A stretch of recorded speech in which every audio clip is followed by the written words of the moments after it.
Chapter 7. The Body's Greatest Potential. Summer 4981, 31st Akamoth. The water that flowed from the tap of the dorm bathroom only came in one temperature. During this time of year, it was warm. Sean splashed his face with it anyway, wishing it was cold.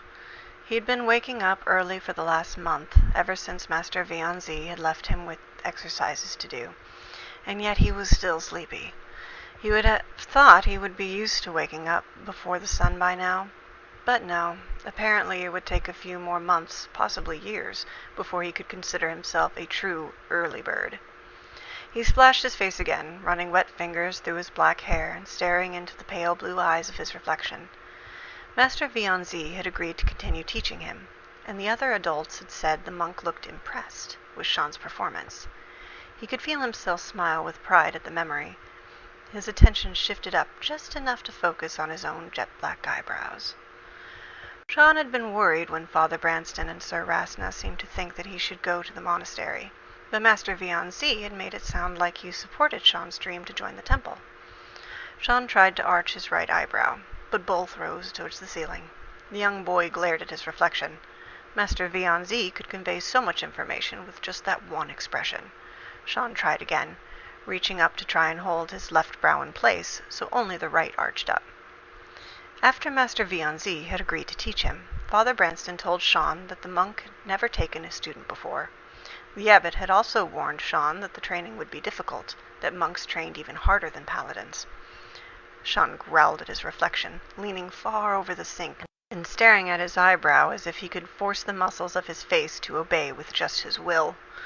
He squinted his left eye nearly closed in an effort to keep the eyebrow down, while he opened his right eye wide and stretched his forehead to arch the brow. Even Sir Rasna had waited to leave, after Master Vianzi had gone for his bath, to tell Sean that the monk was the strongest fighter she'd ever known. He used no weapons and had no magic, yet he could beat her in a fight 9 times out of 10. Sean had seen the Paladin General fight off Dracwolves 3 years ago, and couldn't imagine anyone being able to trounce her. Sean held his lopsided expression for as long as he could, trying to let his left eye open without the brow rising to meet its brother. It didn't work, and he mumbled a soft curse of frustration. The deep hum came from right behind him, and Sean's eyes shot up to the reflection of Master Vianzi in the mirror above him. The monk stood behind him, his eyebrow arched in a question and arms crossed over his chest as he looked at Sean through the mirror. Sean could feel the heat rise in his face and swallowed, more embarrassed than he could ever remember being before. He could read the question clearly in the monk's face, but Sean didn't have an answer he wanted to give. Master Vianzi relaxed his expression, then arched the other eyebrow instead. Sean's jaw dropped ever so slightly, and the old man chuckled, then quickly alternated his 2 eyebrows back and forth in quick succession. "It is a useful expression," he said, finally settling on just one arched eyebrow, "though Sir Rasna's is much more impressive than mine. I first learned by trying to imitate her." "How?" Sean finally managed to ask. Master Vianzi laughed, then followed up with a shrug. "Just practice, like everything else, really." He stepped back and gestured for the door. "Speaking of which, are you ready to get started?" "Yes, sir, master." Sean corrected himself quickly, but bit his lip at the mistake. To his surprise, Master Vianzi just chuckled again. "Practice," he reiterated. "You'll get used to it." Before he held the bathroom door open for Sean to exit into the hall and led the way to the courtyard. The monk bowed to Sean, then sunk into a low horse stance beside his student. Sean immediately imitated him. "Your drills will be your warm-up. There will never be a time when the basics lose value, so never forget them." Sean nodded and punched, counting in his head. Master Vianzi, however, let out a loud "Keep!" with his punch, making Sean jump in surprise. Vianzi just grinned at Sean out of the corner of his eye. "A shout when you strike is called a ki," he explained, then punched again with another shouted "Keep!"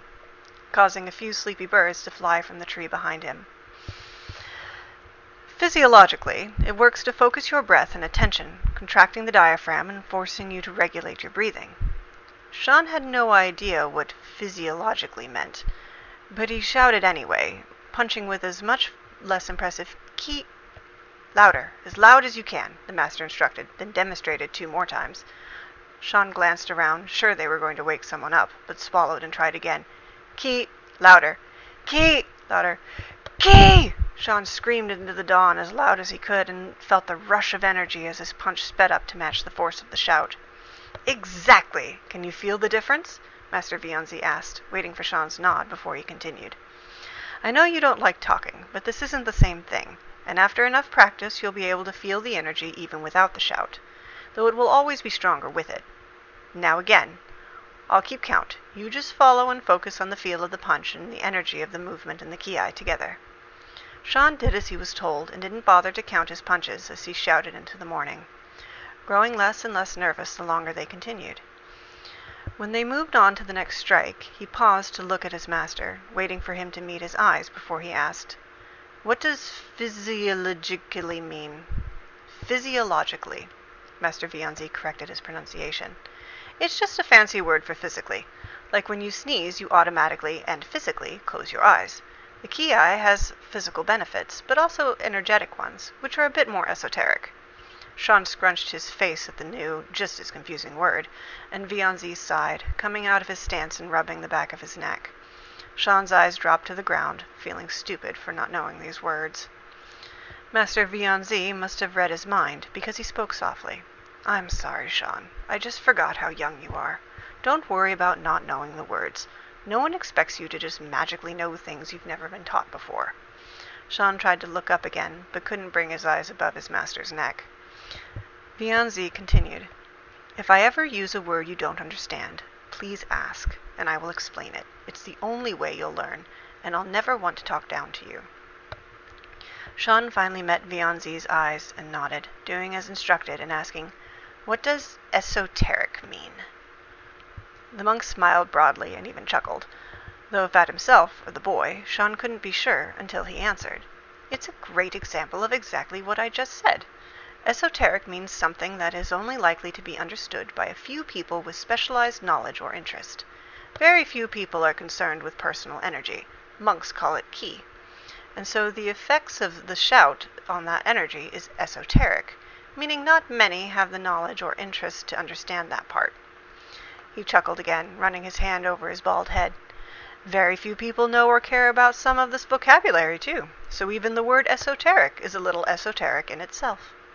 Sean smiled, just a little, at the idea, glad that his teacher had answered him so completely and obviously hadn't been laughing at his ignorance. And now that they were talking about it, Sean could ask, while also practicing the new word, What are the esoteric effects of shouting? Before answering, Vianzi dropped down into his stance again. Let's finish while I explain, shall we? You don't have to shout while I talk.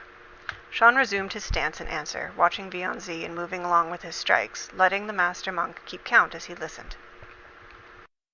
Every living being has energy, ki.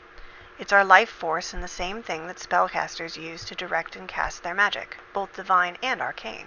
Have you already studied magic theory? Sean nodded, so Vianzi continued. Magic itself is a different form of energy. Divine comes from the gods, and arcane from the elements. It's raw and ever-present, but can only be used if directed with our ki. He hummed and thought for a moment, moving on to a different strike before he continued. It's like a ball sitting on the ground. It just sits there, unmoving, until someone comes along and physically moves it, using their energy to direct the ball where they want it to go. Does that make sense? Sean thought for a moment, picturing the example, but finally nodded. Could it also be like a paper and pencil? They can't do anything on their own, but a person can use them to draw. Yes! I'll have to remember that one, Vianzi muttered to himself, then continued. Monks train with their ki to use it directly to attack their opponents or speed up their strikes. Ki is not magic, so even in an anti-magic field, we can use our ki. If you focus your ki while you strike, it doesn't really matter how strong you are. You can break stone or bones. Sean gaped at Vianzi, his eyes wide at the thought. Without realizing it, he'd risen out of his stance, and his arms started to dip. That's what you meant by hitting harder and faster? He asked. Partly, Master Vianzi answered, then kicked Sean's legs, forcing him back into his stance. But we also train because ki enhances what we already have, so the stronger and faster we are without it, the stronger and faster we'll be with it. And that's why you don't use weapons, Sean asked as he raised his arms to start the overhead strikes again. Some monks do use weapons, Master Vianzi answered a little quieter than before, his eyes losing focus over Sean's head like he was looking into a memory. They infuse their weapons with their ki, making them an extension of themselves. But you don't? Master Vianzi shook his head as if to clear it and smiled down at Sean before moving on to the kicks.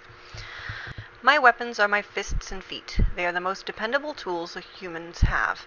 A sword can be taken, dropped, or broken. Magic can be blocked or countered by other magic or an anti-magic field. But I will always have my hands and feet. And if I ever don't, well, I'll have much larger things to worry about then, won't I? He arched an eyebrow at Sean, who could only nod with a little shudder at the thought of having his hands cut off. The two worked in relative silence through the rest of the drills. Sean resuming his ki eyes now that his master, Vianzi, was lecturing. As they finished, and before the monk could teach something new, Sean squared his shoulders and stated, "As a paladin, I will be a sword of Hengeist. But, even without a sword, I want to be the best fighter for justice." Master Vianzi didn't chuckle. He just nodded sagely down at his student, saying, "Then let's make sure evil regrets ever disarming you in combat."